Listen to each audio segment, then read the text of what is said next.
Mbandizaako nnyo mikwano gyange eggwanga lya Norway lirangiridde.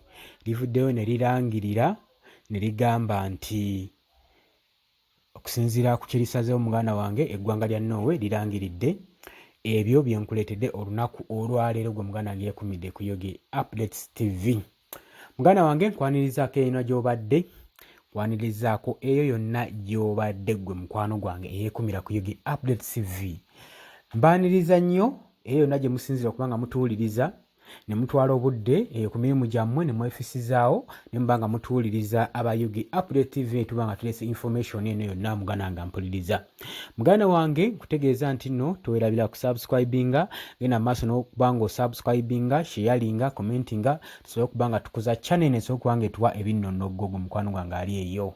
Jjukira nti nagambye nno ku channel gy'ogenda okuba nga oyitako kubanga ekuleetera updates ez'enjawulo egenda kuba nga ekuleetera follow up ez'enjawulo mu mawulire ge tuba tubawadde gwe mukwano gwange ali eyo yeekumira ku Yogi Updates TV.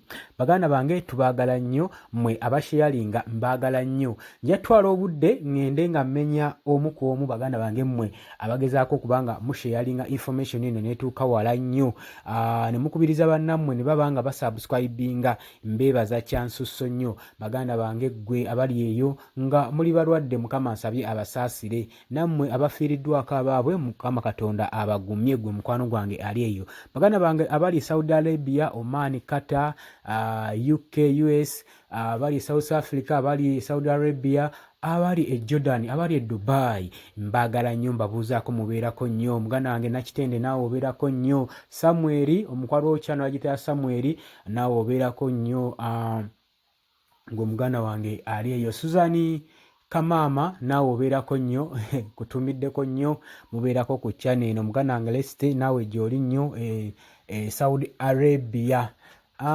Morini naawe tova ku mayengo ga Yogi Update TV.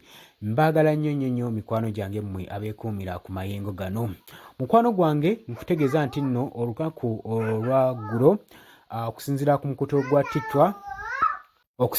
mukutu ogwa Twitter gutugamba nti nno eggwanga erya Norway jjukira nti nno livuddeyo ne lirangirira ne ligamba ligenda kubanga lijjawo ekitebe kyalyo ekiri muno mu Uganda. Ligenda kubanga lijjawo ekitebe kyalyo muno mu Uganda ku nkomerero y'omwezi guno gwe muganda wange, olw'ensonga gye tutamanyi wammanga kubanga tuze tulaba ebitongole bingi amawanga mangi gaggyemu ebitebe byago mu ggwanga lyaffe wano Uganda. Ensonga ezimu nze kugye ndowooza ereetera amawanga gano okubanga gaggyemu ebitebe byago nsonga ya byamusolo n'okubanga eggwanga lyaffe terituukiriza ekyo kye liba lyeyamye, obuli bw'enguzi olw'okubanga enkola y'eggwanga lyaffe sisitimu yaffe si nnungi, teganya mawanga gano kubanga gabeera nga gayimiriramu wamu ne embasi zaago gwe mukwano gwange ali eyo ampulirize yeekumira ku Yogi Updates TV. Amawanga mangi tweba investor bangi nga badduka mu ggwanga lyaffe Uganda olw'okubanga emisolo egyekanamye mu ggwanga lino nga buli kintu kiriko omusolo gwe mukwano gwange. Kaakati olunaku olw'eggulo ku Twitter, okusinziira ku Twitter eggwanga lino erya Norway lyavuddeyo ne liranga ne ligamba ku nkomerero y'omwezi guno ligenda kubanga lijjamu ekitebe kyalyo mu ggwanga lyattu Uganda.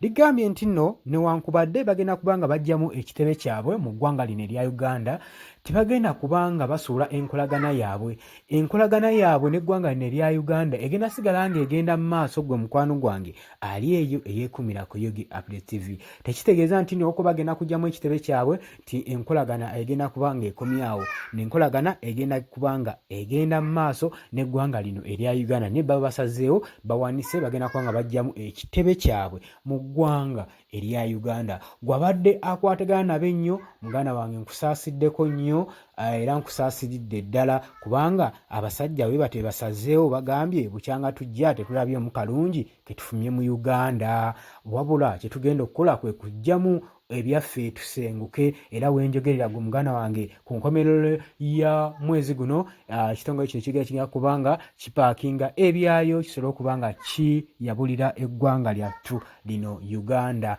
tebagenda kubanga babonaabonera okutali kwabwe gwe mukwano gwange ali eyo. Muganda wange nga wenkugambye ensonga nyingi nnyo ezireetera amawanga ne ba investors okubanga baawulira eggwanga lyaffe. Ng'ensonga esookera ddala gy'emisolo gye bateeka ku ba investors, gy'emisolo gye bateeka ku bannayuganda. Buli kintu kiyingiza wano ne bakiteekako omusolo omukakali, ne kireetera okubanga ba investors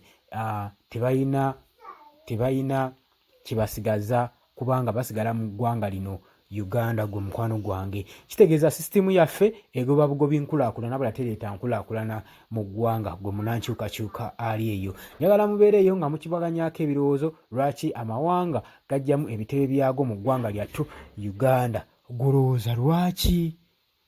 Naye kyenjagala okutegeeza nti ebiseera ebisinga amawanga gano we gawithdrawinga ebitebe byago mu ggwanga wabeerawo mu maaso ekitali kituufu, wabeerawo mu maaso amawanga gano amalala. Jjukira amawanga agasinga gabeera mawanga magatte mu kitongole kino ekya NATO. Amawanga gano gabeerako ne kigabaza eyo gye bujjako mu maaso. Era kasi tulabanga eggwanga ligyemu ekitebe kyalyo, kitegeeza nti nno suubirayo akasambattuko mu ggwanga eyo mu maaso. Babeerako ne kye beetegekera, babeerako ne kibaabulira, babeerako ne kwegamba kubanga kwetegula kibabu ekijja mu maaso gwe mukwano gwange ali eyo eyeekuumira ku Yogi Updates. Amaaso gateeke ku lutimbe, bano be bakyavuddeyo kubanga bagenda kugyamu ekitebe n'eggwanga eddala ojjaddiwulira nga lyevuddeyo nga lyenokoddeyo nti ligenda kubanga lyabulira ekitebe kyalyo likijje mu ggwanga Uganda gwe mukwano gwange. Naye twerabira ku subscribinga.